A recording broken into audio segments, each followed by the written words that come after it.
Next heading डालो, quantum theory of paramagnetism. ये अच्छा वाला टॉपिक है। ये क्वांटम, शॉर्ट में लिख लूं क्या इसको, क्वांटम थ्योरी ऑफ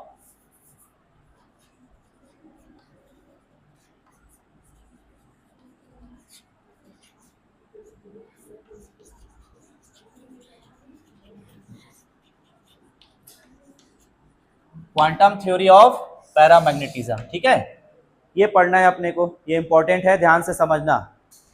ठीक है, quantum theory of paramagnetism important topic है। तो सबसे पहले मैग्नेटिक मोमेंट शुरू करेंगे। Magnetic moment of an atom or ions given by mu is equal to minus g mu b into j। इसको मान लेते हैं इक्वेशन नंबर फर्स्ट। ये आपको याद रखना है, ये भी हम पढ़ के आए हैं। ठीक है, डिराइव नहीं करना है इसी फॉर्मूले के लिए, सिर्फ याद रखना है कि किसी भी एटम या आयन का मैग्नेटिक मोमेंट का फॉर्मूला क्या होता है, mu is equal to minus g mu B into J, where g क्या है, लैंडे जी फैक्टर। ठीक है, म्यू बी क्या है, बोर मैग्नेटॉन, और जे क्या है, टोटल एंगुलर मोमेंटम। ठीक है, लिख देते हैं यहां पर, g is Lande g factor, mu B क्या है, बोर मैग्नेटॉन, और जे क्या है, टोटल एंगुलर मोमेंटम। समझ में आ रहा है? अब एटम को मैग्नेटिक फील्ड के प्रेजेंस में देखेंगे। अगला स्टेप क्या है हमारा, एनर्जी कैलकुलेट करना। तो सपोज करते हैं यही वाला फोटो बना लो, डायपोल्स इधर उधर कहीं पर भी है टाइप का। ये कब है, जब B is equal to 0, but when after applied magnetic field, ये सब क्या हो जाएगा, मैग्नेटिक फील्ड के डायरेक्शन में अलाइन हो जाएंगे। और सपोज कर लेते हैं ये जो डायरेक्शन है ना वो जेड एक्सिस में, किधर है बोलते हैं, जेड एक्सिस में। मैग्नेटिक फील्ड हमने किधर अप्लाई किया है, जेड एक्सिस में अप्लाई किया है। ठीक, तो यहां पर हमें एनर्जी कैलकुलेट करना है। तो एनर्जी क्या होगा, कहां लिखूं, यहां लिख दूं, एनर्जी E बराबर minus mu dot B. Energy का फॉर्मूला क्या होगा, minus mu dot B. Dot product हटा दे क्यों, क्या लिख सकते हैं इसको, म्यू बी कॉस थीटा। क्या लिखा जा सकता है, म्यू बी कॉस थीटा लिखा जा सकता है। समझ आ रहा है सबको? हाँ, so E is equal to minus mu B cos theta. Equation first से म्यू की वैल्यू पुट करो, यहां पर क्या मिलेगा, minus N minus plus g mu B into J B cos theta. इसको थोड़ा सा और अरेंज कर लेते हैं, तो E is equal to g mu B into B J cos theta. ठीक है, ये हो गया, इसको इक्वेशन नंबर 2 कंसीडर कर लेते हैं। ध्यान से देखना भाई, डायरेक्ट रिजल्ट यूज कर रहे हैं, डिराइव नहीं करना है कुछ भी चीजों को, है ना, जो पहले से पढ़ा हुआ है उनको। फ्रॉम एजीमुथल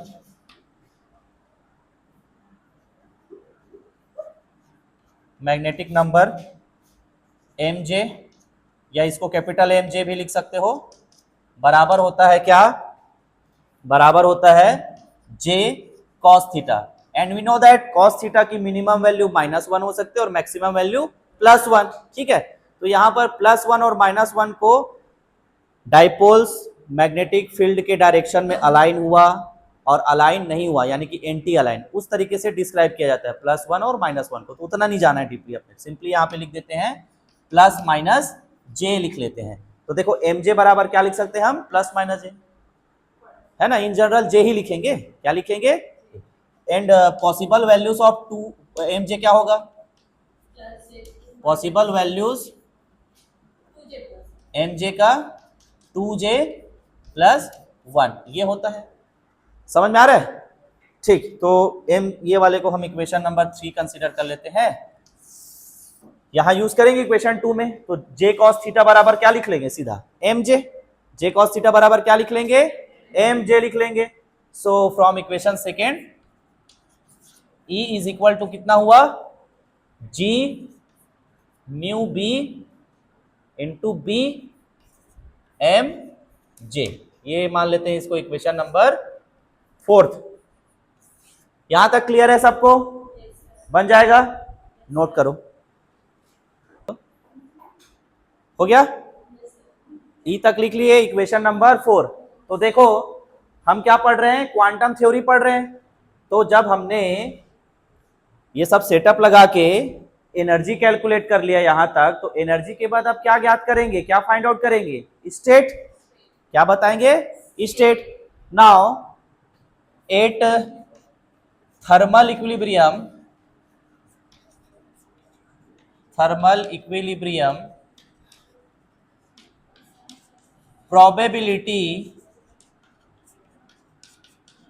probability of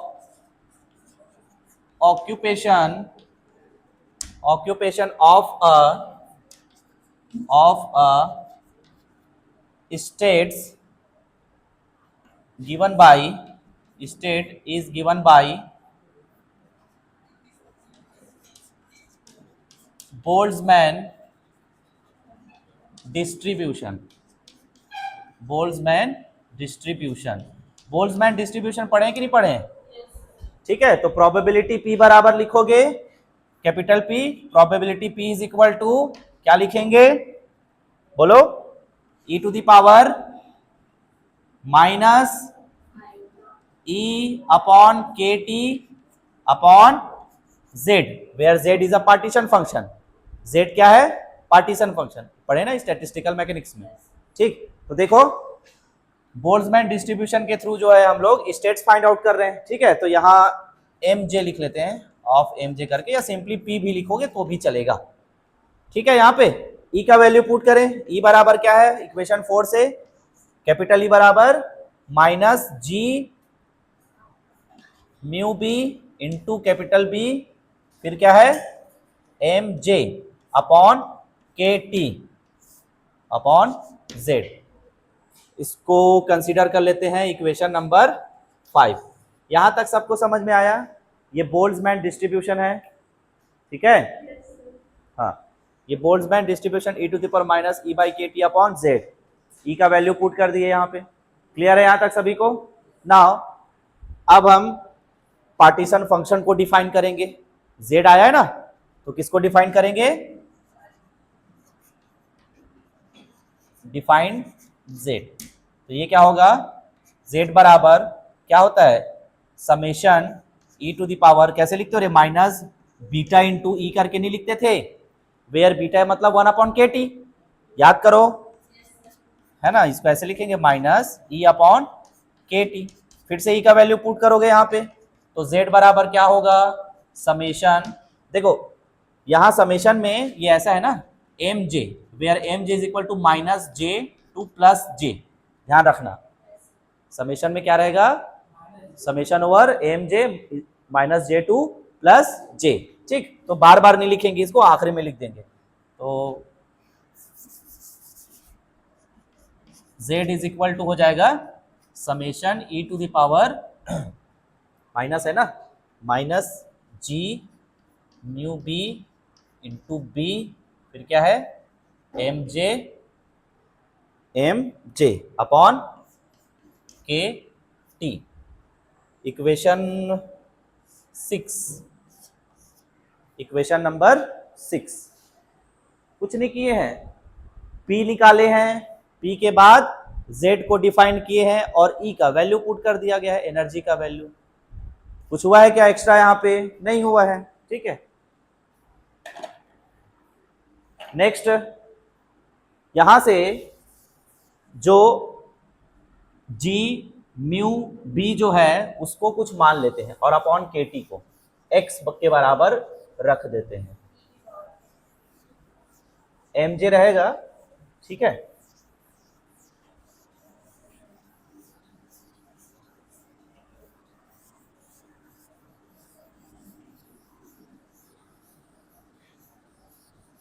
इसके ग्राफ भी है, 4-5 ग्राफ है इसमें, तो वो सबसे आखिरी में देखेंगे ग्राफ को, फॉर्मूला डिजाइन हो जाने के बाद में ग्राफ देख लेंगे, ठीक है। हरीश इधर फोकस करो बेटा, हाँ चैटिंग को अगर बाद में करना, इधर फोकस करोगे। Let x is equal to g mu B into B upon के टी, इसको इक्वेशन नंबर 7 कंसिडर कर लेते हैं, ठीक है। क्लियर है यहां से? तो P कैसा हो जाएगा, P बराबर, पहले Z को लिख लेते हैं ना, then Z is equal to, value रखो क्या मिलेगा, summation e to the power minus M J into X, इतना ही। ये हो गया इक्वेशन नंबर 8 कंसिडर कर लेते हैं अब इसको, नया वाला। एंड P क्या दिखेगा देखो तो, P बराबर समेशन क्या है, P नहीं है ना, ठीक है, e to the power M J X upon Z लिखते हैं फिलहाल, अपॉन क्या लिखते हैं इसको, जेड लिख लेते हैं, ठीक है। ये हो गया इक्वेशन नंबर 9, क्या हो गया, इक्वेशन नंबर 9 हो गया, ठीक है। अब एक ट्रिक यूज करते हैं यहां पर, हमको यहां से z को एलिमिनेट करना है, सारा चीज हमको magnetic field, magnetic moment, magnetisation, susceptibility, in terms में लेके आना है इन इक्वेशंस को। तो z को यहाँ से हटाएंगे, रिप्लेस करेंगे। तो एक ट्रिक यूज करते हैं, इक्वेशन 8 से, फ्रॉम इक्वेशन 8 अगर हम z को x के रिस्पेक्ट में डिफरेंशिएट कर दें, if we differentiate equation number 8 with respect to x, तो dz अपॉन क्या हो जाएगा, dx बराबर x है ना, यहाँ पे जीरो कैसे होगा, ठीक है, समेशन जीरो पे खत्म नहीं करना है, minus M J E to the, बहुत लंबा है, ये आएगा, आया कि नहीं आया, ठीक है। इतना नोट करो पहले, चलो चलो नोट करो। इक्वेशन नंबर 10 कंसीडर कर लेना इसको, यहां तक हुआ सबका, इधर फोकस करो, अब हो गया यहाँ पे। अब आएंगे एवरेज मैग्नेटिक मूवमेंट पे, ठीक है। स्टार्ट कहां से किए थे इस डेरिवेशन को, इक्वेशन नंबर फर्स्ट क्या था, magnetic movement of an atom और आयंस, म्यू बराबर करके, ठीक है। उसके बाद सब कुछ कर डाला, मैग्नेटिक फील्ड भी अप्लाई कर दिया, और मैग्नेटिक फील्ड को बोल दिया कि वो जेड डायरेक्शन में अप्लाइड है करके। तो अब एवरेज मैग्नेटिक मूवमेंट देखेंगे, सारे वैल्यूज तो आ गए, ठीक है। Now the average magnetic moment, the average magnetic moment is given by, देखो इधर पे कैसे लिखेंगे, एक्सपेक्टेशन ऑफ म्यू करके, मैग्नेटिक फील्ड को हमने जेड डायरेक्शन में अप्लाई किया है, तो म्यू को क्या लिख ले, नीचे जेड लगा देते हैं, म्यू जेड, ठीक। अब याद करो, जब इस टाइप का चीज आता है तो क्वांटम मैकेनिक्स जब हम पढ़ रहे थे, तो जैसे किसी ऑपरेटर का आप जो है एवरेज वैल्यू कंसीडर करते हैं, जैसे एक्स ऑपरेटर, पोजीशन का क्या निकाल रहे हो, एवरेज निकाल रहे हो, एक्सपेक्टेशन वैल्यू, ठीक है। तो इसको कैसे लिखते थे, minus infinity two plus infinity, Sai into x cap, Sai star into D x, लिखते कि नहीं लिखते, या डी टाउ, एक्स है तो डी एक्स लिख दिया, ठीक है, 3D में रहता तो डी टाउ। तो इसको मैं ऐसे भी लिख सकता हूँ, ये जो यहाँ पर जो साई और साई स्टार है, साई एंड साई स्टार, ये क्या है, प्रोबेबिलिटी तो है, क्या होता है, ये प्रोबेबिलिटी होता है कि नहीं होता। तो सिमिलरली यहाँ पर हम एक्सपेक्टेशन को कैसे निकाल लेंगे, इंटीग्रेशन ना लगा के समेशन लिखेंगे यहाँ, क्योंकि पार्टीशन फंक्शन है, समेशन में चल रहा है चीज, यहाँ क्या लिख देंगे, समेशन, देखो ध्यान से, म्यू जेड इंटू प्रोबेबिलिटी, ये ऐसा, और प्रोबेबिलिटी निकाला है कि नहीं निकाला, पी की वैल्यू आया समझ में कि नहीं आया यहाँ तक, है ना, ठीक। तो नीचे लिखूं यहाँ पे, तो समेशन म्यू जेड, पी की वैल्यू क्या है, नहीं आ रहा है रे समझ में? आ रहा है ना? जब देख के क्यों मुस्कुरा रहे हो? हिल गया है? फिर भी समझ में आ रहा है? कोई बात नहीं, पढ़ लो, घर में जाने के बाद लगातार कितने बार? 5 बार बना के देखोगे सब समझ में आ जाएगा। ठीक, तो देखो बेटा इधर पे p की वैल्यू कहां है? इक्वेशन नंबर 9 से e to the power minus M J into X upon Z. ठीक है, खत्म होने की ओर बढ़ रहे हैं हम लोग, है ना? धैर्य रखो थोड़ा सा। गन्ना रस पियोगे क्या तुम लोग? ठंडा ठंडा कौन लेके आएगा बताओ? अरे तो पढ़ाएगा कौन फिर? पैसे मैं दे रहा हूं, जूनियर्स भी फ्री नहीं है अभी, है ना? मुन्ना भाई को भेजें क्या? हाँ, नीचे तुम्हारे जूनियर्स में है ना मुन्ना भाई, मधुर है, और कौन है? वही जो अभी हेमा ऐश्वर्या के चक्कर में है। हाँ देखें अभी, mu z is equal to, mu की वैल्यू क्या निकाला था इक्वेशन नंबर फर्स्ट में? Minus g mu B into j. निकला था कि नहीं निकला था? यहां से जे को रिप्लेस कर देते हैं हम लोग, किससे? एम जे से। किससे रिप्लेस कर देंगे? ठीक है, तो म्यू जेड लिख लेते हैं। अब एवरेज मैग्नेटिक मोमेंट है ना, ठीक है, तो ये जाएगा इधर पे, तो समेशन, ध्यान से देखो, म्यू जेड के बदले क्या लिख रहे हो? Minus g mu B into M J. उसके बाद क्या है भाई? E to the power minus M J X upon Z, ये है। अब देखें यहां से एकदम ध्यान से, माइनस जी म्यू बी को बाहर कर लेते हैं समेशन से, अंदर क्या रह गया? एम जे, इसको ऐसे लिखता हूं पहले मैं, 1 अपॉन जेड, फिर m J E to the power minus M J into x. ये देखो तो कहीं से देखा देखा सा लग रहा है क्या? इक्वेशन नंबर 10 है क्या वैसी कुछ? है ना? वो ब्रैकेट में जो है m J E to the power minus M J x है कि नहीं? ये माइनस को इधर ले आओ तो minus D Z by d x हो जाएगा। कोई दिक्कत है? Using equation number 10, using equation 10, तो ये वैल्यू हो जाएगा बराबर माइनस, ठीक, इसके बराबर क्या लिखेंगे? समेशन को रहने देते हैं, ये क्या हो जाएगा? 1 upon Z into minus D Z upon D x. होगा कि नहीं होगा? कहां पर? इसमें है ना, उसमें नहीं, तो माइनस को मैंने माइनस कर देंगे ना भाई, अभी करेंगे ना, थोड़ा सा इंतजार तो करो। ये माइनस और माइनस अब प्लस हो जाएगा। अब ध्यान से देखो, यहां इस वाले टर्म को मैं ऐसे भी लिख सकता हूं क्या? देखो तो mu b summation d by d x log z लिख सकता हूं क्या मैं ऐसे? इतने टर्म को 1 upon Z D Z by d x को ऐसा लिखा जा सकता है? लिख सकते हैं कि नहीं लिख सकते? डिफ्रेंशिएट करके देख लो, 1 upon Z into D Z by d x, आएगा कि नहीं आएगा? आएगा ना? तो ये हो गया कौन सा? इक्वेशन नंबर 11, इक्वेशन नंबर 11, ठीक।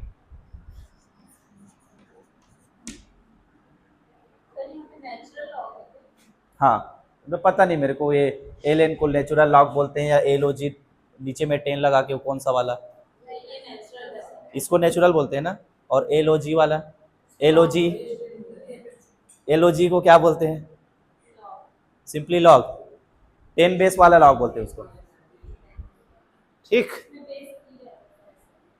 हाँ, ये क्लियर है इक्वेशन नंबर 11 सबको? अब बारी आएगी मैग्नेटाइजेशन की, नोट करो इसको। इक्वेशन नंबर 11 यहां तक हो गया सबका? यहां हो गया ना? देखो अब, now we consider total magnetisation. अब बारी है टोटल मैग्नेटाइजेशन की, सबसे इंपॉर्टेंट चीज मैग्नेटाइजेशन, ठीक है। टोटल मैग्नेटाइजेशन किससे रिप्रेजेंट करेंगे इसको? कैपिटल एम से। और कैपिटल एम बराबर क्या लिखेंगे? नंबर ऑफ आयंस या number of atoms into average magnetic moment. ठीक है, तो नंबर ऑफ एटम्स को कैपिटल एन से रिप्रेजेंट कर लेते हैं, और म्यू जेड तो देखा है ना एवरेज वाला, ये समझ में आ गया। म्यू जेड की वैल्यू रखेंगे तो कितना मिलेगा?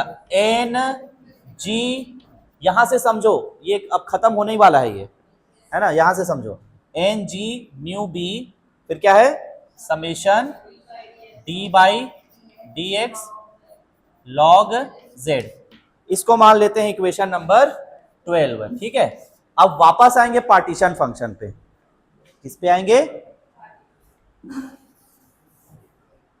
एकदम इंपॉर्टेंट पार्ट है भाई, एकदम ध्यान से समझना, इधर बहुत इंपॉर्टेंट, अगर छोड़ दिए मिस कर दिए तो फिर गया।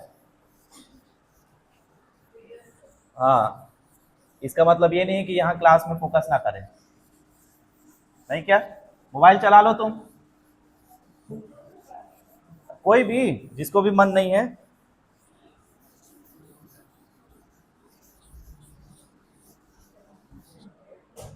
देखो अब पार्टीशन फंक्शन j बराबर एम जे वाले टर्म्स में बताना क्या लिखे हैं? e to the power minus M J x, इतना ही लिखा है कि नहीं लिखा है ना? यही है नहीं इक्वेशन, देखो। हाँ, ये क्या था? और एम जे कहां से कहां तक? माइनस जे टू प्लस जे। इसको अगर हम एक्सपांड कर दे तो कैसे दिखेगा ये?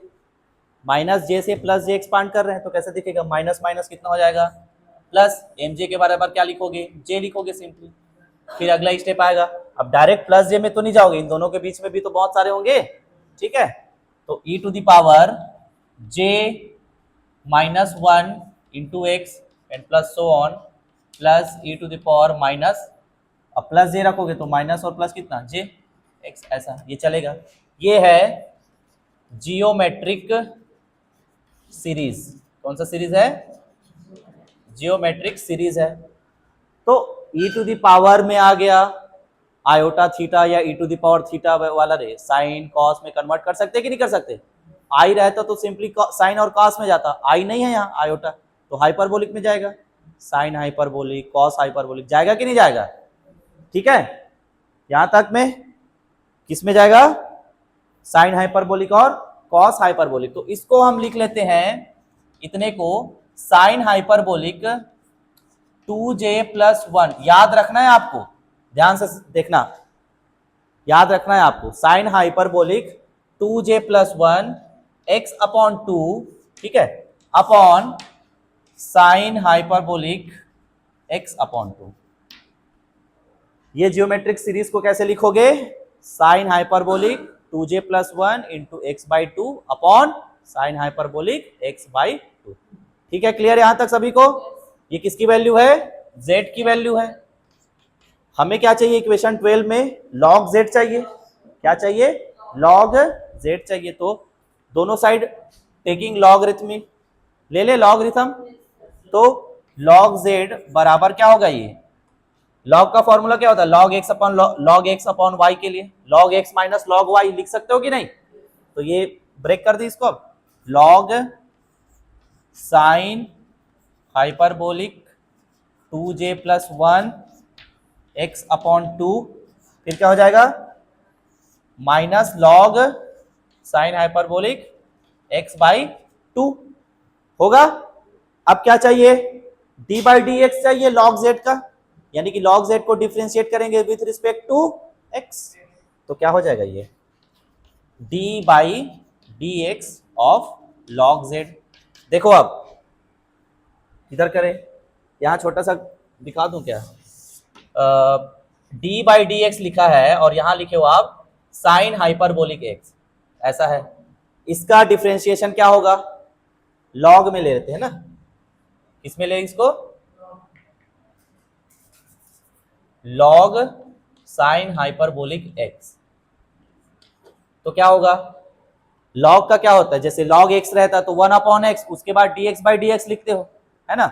तो यहाँ पे क्या आ जाएगा 1 upon sine hyperbolic x into sine का कॉस, साइन का क्या होता है कॉस हाइपरबोलिक, तो ये क्या बनेगा cos upon sine cot hyperbolic x, cot बनता है ना, वो तो नहीं आता, एच कहाँ से आता है हाइपरबोलिक के केस में, एच कोई पैरामीटर थोड़ी ना अलग से, एच कोई पैरामीटर वेरिएबल नहीं है ना, नहीं आता ना, अरे नहीं आता ना, इधर देखो नहीं आता, ठीक है। तो कॉस अपॉन साइन मतलब साइन लॉग साइन हाइपरबोलिक का आप डिफरेंशिएट करोगे तो क्या मिलेगा हमको कॉट हाइपरबोलिक मिलेगा, क्या मिलेगा कॉट, तो डायरेक्ट कर दे अभी इसको, ये साइन किस में बदल जाएगा कॉट में, लेकिन सामने क्या आएगा 2j इंटू 1/2 नहीं आएगा, पहले मैं क्या लिखूंगा देखो cot hyperbolic 2j plus 1 x upon 2, ये होगा कि नहीं होगा, इंटू साथ में क्या रहेगा ये भी तो रहेगा 2j plus 1 into x by 2 मतलब 1/2, क्लियर यहां तक सभी को, ठीक। फिर ये वाला अगेन ये भी कॉट में जाएगा, cot hyperbolic x by 2 into 1/2, ठीक है, ठीक है, ठीक, अरेंज कर लेते हैं इसको, 2j plus 1/2 cot hyperbolic 2j plus 1 into x by 2 minus 1/2 cot hyperbolic x by 2, ठीक है। ये वैल्यू आ गया भाई d अपॉन डी एक्स का, इसको मान लेते हैं इक्वेशन नंबर 13, नोट करो इतना।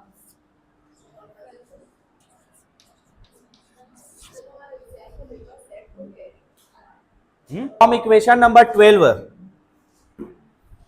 कैपिटल एम कौन सा ये नंबर का इक्वेशन था 12 था ना, तो वैल्यू पुट करेंगे लॉग z का वहां पे, तो m इज इक्वल टू क्या क्या था वैल्यू बताओ तो g n g ना, n g म्यू b, फिर यही था ना समेशन में, है ना यही था ना, तो अब डायरेक्ट ये वैल्यू लिख लो अब यहाँ पे 2j plus 1/2 cot h 2j plus 1/2 only है ना, ऐसे x बाई 2 फिर minus 1/2 cot h x by 2, ठीक। ये हो गया इक्वेशन नंबर 14। अब देखना दिस रिलेशन या equation can be written in terms, Harish this relation can be written in terms of Brillouin, कौन सा जोन बिलवा जोन, ठीक है, ब्रिलियन बोलते हैं,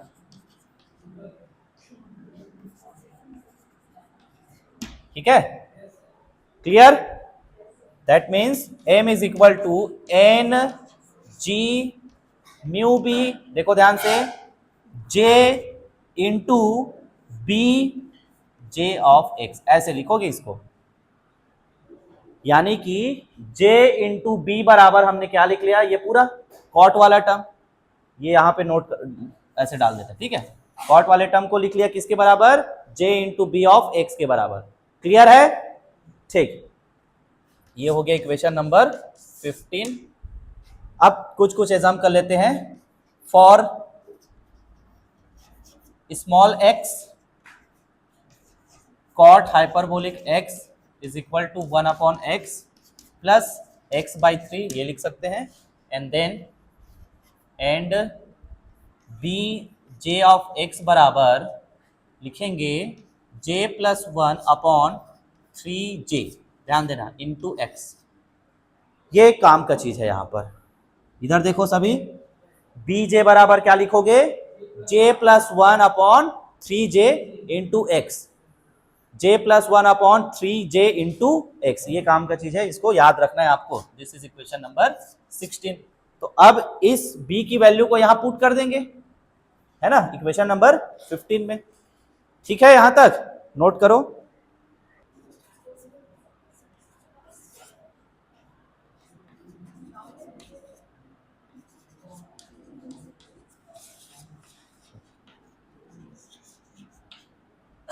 लिख लिए ना सभी यहां तक? ऑन हो गया क्या? ऑन करो। Using equation 16 into equation number 14 we get, इसकी वैल्यू को 14 में नहीं यार 15 में, है ना?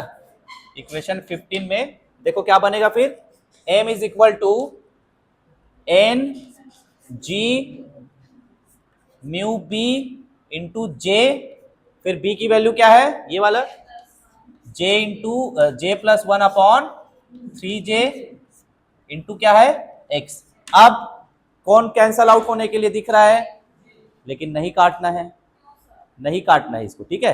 क्योंकि यहां पर ये जो j आया है, ये j समझ रहे हो, ये j आया है, ये ब्रिलियन फंक्शन है। कैसा फंक्शन है?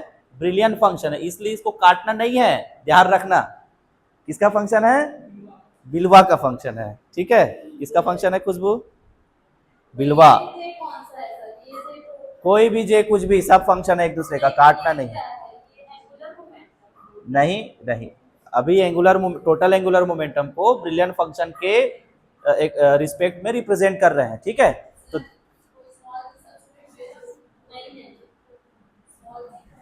ये स्मॉल जी नहीं, एन है और जी अलग है। हाँ सब जगह, कहीं पर भी सब स्क्रिप्ट में नहीं है ये, है ना? ना सब स्क्रिप्ट है इधर और ना ही सुपर स्क्रिप्ट है। हाँ ये नीचे में है और ये वाला भी नीचे। हाँ ठीक है, देखो इधर बेटा, यहाँ पर ये जो j इंटू जे प्लस 1 अपॉन 3j लिखा है, इसको आप लिखेंगे j इंटू जे प्लस 1 अपॉन 3। काटना नहीं, हाँ काटना नहीं है इसको।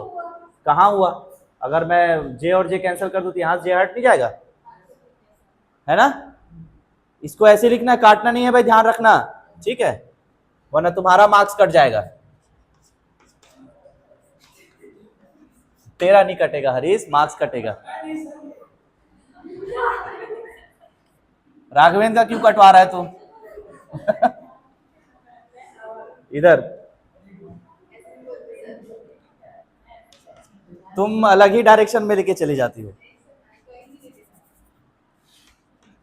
इधर देखो बेटा, एन जी म्यू बी क्या लिख लेंगे इतने पूरे को, j इंटू जे प्लस 1 अपॉन 3, ठीक है?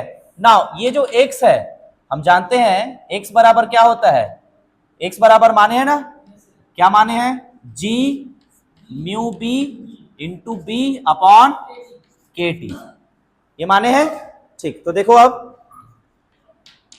क्या लिखोगे, g mu B into B upon के टी, मल्टीप्लाई होगा, जी स्क्वायर हो जाएगा, ये म्यू बी स्क्वायर हो जाएगा, सो एन जी स्क्वायर लास्ट आ गया रे, अब ध्यान से देखो बढ़िया, म्यू स्क्वायर बी सच में लास्ट आ गया है, ठीक है? इंटू बी जे इंटू जे प्लस 1 अपॉन 3 के टी, ये होगा। क्लियर है? डायग्राम इजी है, सरल है, वो अच्छा लगेगा तुम लोग को। इसको मान लेते हैं इक्वेशन नंबर 17, ठीक है? अब इस पूरे पार्ट को, कितने पार्ट को? पूरे पार्ट को, ये वाले को,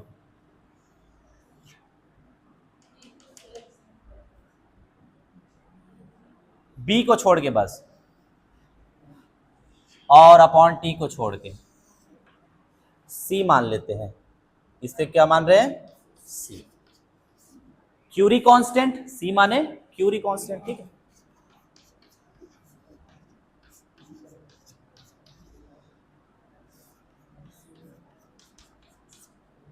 अपॉन 3k, ठीक? क्या मान लिया गया इसको? इस साइड लिख लिया हो ना, इधर मिटा दो, हाँ कि ना, कुछ तो बोलो।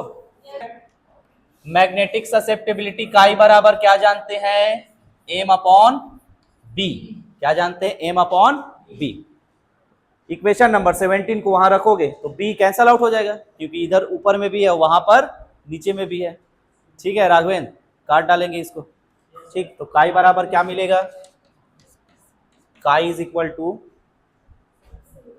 क्योंकि देखो इसीलिए मैंने यहां पर सी में बी नहीं माना है, दिख रहा है ना, कैंसल आउट हो गया। ठीक है, क्या मिला, N g square mu square B J into जे प्लस 1 अपॉन 3 KT, या फिर इसको लिख लो C अपॉन T। ये किसको दिखाता है, और क्यूरी विस है कि नहीं, है ना, क्लियर है। ठीक, अब जैसे स्टार्टिंग में बोर मैग्नेटॉन कंसीडर किए थे म्यू बी को, म्यू बी क्या होता है, mu B is a Bohr magneton, mu B is a Bohr magneton. वैसे ही आपको याद रखना है इफेक्टिव नंबर या simply effective number of Bohr magneton is P square is equal to g square into J plus 1, या इसको P बराबर G into root over J into जे प्लस 1। ध्यान रखना भाई, इसको आपको एग्जाम में जो है सिंपली ऐसे नहीं देगा कि quantum theory of paramagnetism derive करो करके, हो सकता है कि derive the effective number of या simply effective of Bohr magneton ऐसे भी पूछ सकता है, तो आपको याद रखना पड़ेगा। अब जब तक यहां नहीं पहुंचोगे ये कैसे बता दोगे, समझ में आ रहा है ना, बात तो एक ही हुआ ना, effective number of Bohr magneton पूछे या क्वांटम थ्योरी ऑफ पैरामैग्नेटिज्म पूछे, एक ही बात है, लेकिन आपको अलग अलग वर्डिंग में पूछ सकता है, हेडिंग में पूछ सकता है। क्लियर है, बन जाएगा। तो मैथमेटिकली ये टॉपिक यहां पर खत्म होता है। अब ग्राफ बचा है, ग्राफ इजी है, बहुत इजी है।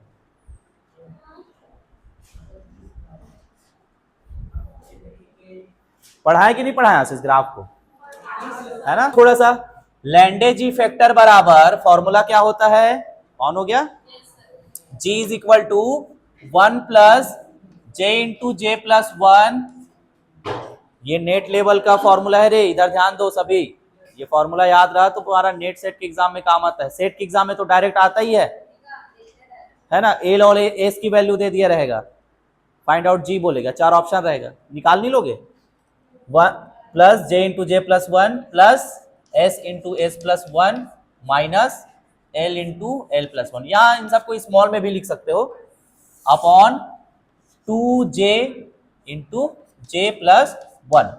ठीक है, अगर हम फॉर एग्जाम्पल 1s सिस्टम इसको कंसीडर कर रहे हैं, तो यहाँ s है, यहाँ पर l की वैल्यू क्या होगी, l is equal to 0, spin बराबर हाफ, तो j इज इक्वल टू क्या मिलेगा, राघवेंद्र इधर देखो, l plus s is equal to half, है ना, तो इन सब वैल्यूज को यहां पुट करेंगे तो g बराबर हमें मिलेगा 2, कितना मिलेगा 2, कितना मिल जाएगा 2। मैग्नेटिक मोमेंट म्यू बराबर क्या था, minus g mu B into जे, तो इसकी वैल्यू कितना मिल गया, म्यू बराबर 2, जी की वैल्यू क्या है 2 है कि नहीं। एनर्जी क्या था, एनर्जी ई बराबर म्यू बी था, उसमें भी जी आ गया था, ऐसे प्रोपोर्शनलिटी लगा देता हूं, तो एनर्जी बराबर भी क्या लिख सकते हो 2 म्यू बी, ऐसा करके नहीं लिख सकते, लिख सकते हैं कि नहीं लिख सकते, याद करो फॉर्मूला को, पहला सेकंड थर्ड वाला इक्वेशंस, समझ में आ रहा है, तो 2 आया कि नहीं आया। ठीक है, मेरा कहने का मतलब ये है कि लैंडे जी फैक्टर की वैल्यू 2 आया, एनर्जी बराबर भी उसके कारण 2 आ गया, तो यहाँ पर जो एनर्जी का स्प्लिटिंग होगा, एनर्जी का क्या होगा स्प्लिटिंग, वो 2 लेवल में दिखेगा अपने को, कैसा दिखेगा 2 लेवल में, और दोनों लेवल डीजनरेट लेवल कहलाएंगे, क्या कहलाएंगे डीजनरेट लेवल। तो बुक में कौन सा नंबर का फिगर दिया है, उसको फिगर 2 दिया है ना, हाँ हाँ, लिख लिए रहे ना, कोई खास इंपॉर्टेंट नहीं है, लिख ले रहे हैं। ठीक है, फिगर नंबर 2 में देखना, इधर एनर्जी लेवल है, पेज नंबर कौन सा है, 326, देखो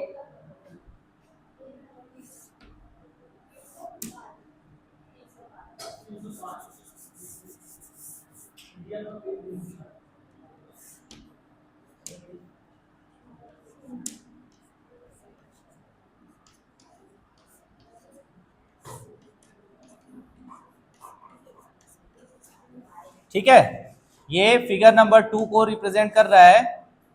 इसमें ये है, सिंपली ध्यान देना, इधर देखो वैष्णवी, बाद में, ठीक है। फिगर नंबर 2 में जहां पर माइनस मैग्नेटिक मोमेंट है, निगेटिव वाला, लोअर लेवल में देखो निगेटिव रखा गया है और अपर लेवल में पॉजिटिव म्यू और निगेटिव म्यू।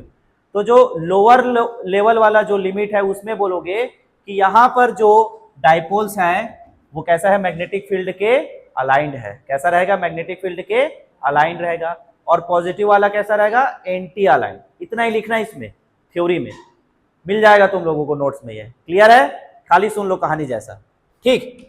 फिगर नंबर 3 है, देखो तो फिगर में इधर एक्स एक्सिस में क्या रखा है, इधर में कोई फ्रैक्शनल वैल्यूज है 0.5 करके और भी बहुत सारे। यहाँ क्या है, म्यू बी अपॉन के टी, ऐसा कुछ है ना। देखो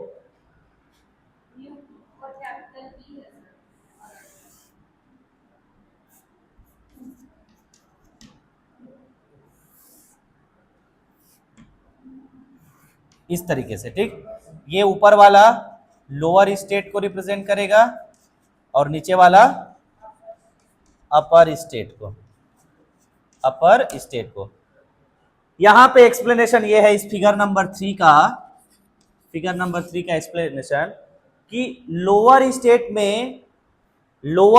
में पॉपुलेशन मोर देन अपर स्टेट।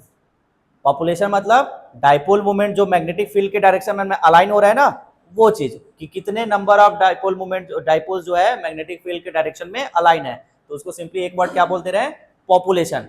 तो लोअर स्टेट में पॉपुलेशन ज्यादा रहेगा और अपर स्टेट में पॉपुलेशन कम रहेगा। इतना एक्सप्लेन करना है बस इसमें, ठीक है। समझ में आ रहा है कि नहीं आ रहा है, ठीक। नेक्स्ट बिठा दूं क्या इसको, ये नोट कर लियो, इसको नोट कर लियो। हाँ, नहीं हुआ है, ठीक है। तो इधर देखो अब एक और डायग्राम,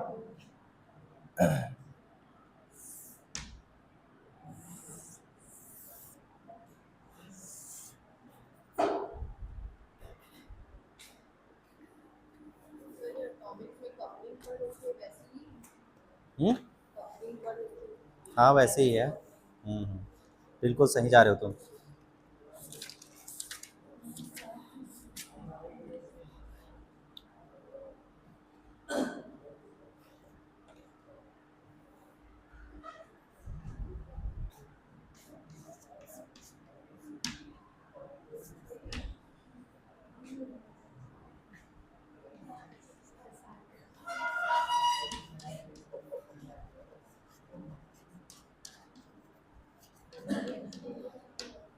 देखो फिगर नंबर 4 में एक्स एक्सिस में बी बाई टी रखना है, वाई एक्सिस में मैग्नेटिक मूवमेंट, ध्यान दो इधर, इधर ध्यान दो ओजस्वी, वाई एक्सिस में मैग्नेटिक मूवमेंट या मैग्नेटाइजेशन, ठीक है।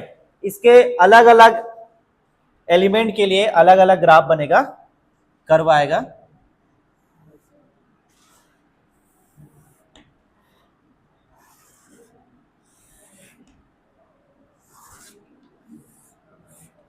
देखो ये वाला जो कर्व है वो क्रोमियम का है, ऊपर वाला जीडी का है और ये बीच वाला को एफ ई बोलते हैं। एफ ई माने, एफ ई मतलब क्या नाम है एफ ई का, आयरन बोलते हैं, ठीक। देखो इधर पे आप इसका एक्सप्लेनेशन कैसे करोगे, फिगर नंबर 4 का एकदम इजी है। जैसे जैसे b बाई टी की वैल्यू इंक्रीज हो रही है, स्टार्टिंग में जब ये बहुत अधिक नहीं हुआ था, ध्यान दो इधर, इनिशियली जब b बाई टी इंक्रीज हो रहा है तो इनिशियली जो क्रोमियम एफ ई और जी डी का जो मैग्नेटाइजेशन है, मैग्नेटिक मूवमेंट, वो लीनियरली इंक्रीज हो रहा है। कैसा इंक्रीज हो रहा है, लीनियरली। लेकिन जब ये b by T maximum value की ओर गया, इंक्रीज हुआ, तो ये क्या हो गया, इनका कर्व जो है ऑलमोस्ट सैचुरेट हो गया। ऑलमोस्ट क्या हो गया, सैचुरेट हो गया, यानी कि मैग्नेटाइजेशन क्या मिल रहा है अपने को इधर पर, सैचुरेट स्टेट में मिल रहा है ऐसा। समझ में आ रहा है? बी बाई टी की वैल्यू इंक्रीज अधिक होने पे मैग्नेटाइजेशन क्या मिलेगा? सैचुरेशन कंडीशन में मिलेगा। यही है सिंपल सा, जैसा दिख रहा है ग्राफ में वैसे तो एक्सप्लेनेशन है कि नहीं? नहीं लिख पाओगे तो इतना है ना। ठीक, आखिरी वाला किधर बनाऊं? आखिरी वाले को यहां बना दो।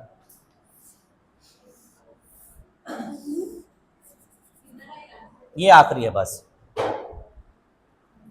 Temperature versus 1/काई। इधर टेम्परेचर रखना और एक्स एक्सिस में 1/काई, यानी कि reciprocal of susceptibility, reciprocal of susceptibility. Patel ji इधर क्या है? Reciprocal of susceptibility. ठीक, तो अभी पढ़े ना क्यूरी वाला, क्या देखें? Chi is equal to c upon t, c upon t है कि नहीं? तो यहां से अगर मैं काई प्रोपोर्शनल टू 1/टी लिखूं तो वही तो है, इसी के बीच में तो ग्राफ है। या फिर इसको ऐसे भी लिख सकते हो 1/काई प्रोपोर्शनल टू टी, अब ज्यादा अच्छा दिखेगा। इधर 1/काई है और इधर पर टी है। तो जैसे जैसे टेम्परेचर इंक्रीज होगा 1/काई रेसिप्रोकल ऑफ ससेप्टिबिलिटी भी इंक्रीज होगी, लेकिन सिर्फ काई बोलोगे तो वो डिक्रीज होगा, बट रेसिप्रोकल ऑफ ससेप्टिबिलिटी बोलेंगे तो क्या होगा? वो इंक्रीज होगा। ठीक है, तो वो कैसा इंक्रीज होता है? लीनियरली इंक्रीज होता है। कैसा इंक्रीज होता है? लीनियरली इंक्रीज होता है। बस इतना ही बताना है, हो गया, कहानी खत्म। बन जाएगा? हो जाएगा कि नहीं होगा? चलो आज का टॉपिक यहीं पे फिनिश करते हैं, ये टॉपिक ओवर। हाँ, तो इतना लंबा टॉपिक पढ़ने के बाद में कैसा लगा ये टॉपिक? बन जाएगा एग्जाम में? बहुत मजा आ रहा है सर, बन जाएगा, आप पढ़ा दिए तो बन जाएगा। बन जाएगा। इधर बाकी लोग क्या रिव्यू देंगे? एनीबॉडी? हरीश, आशीष, राघवेन,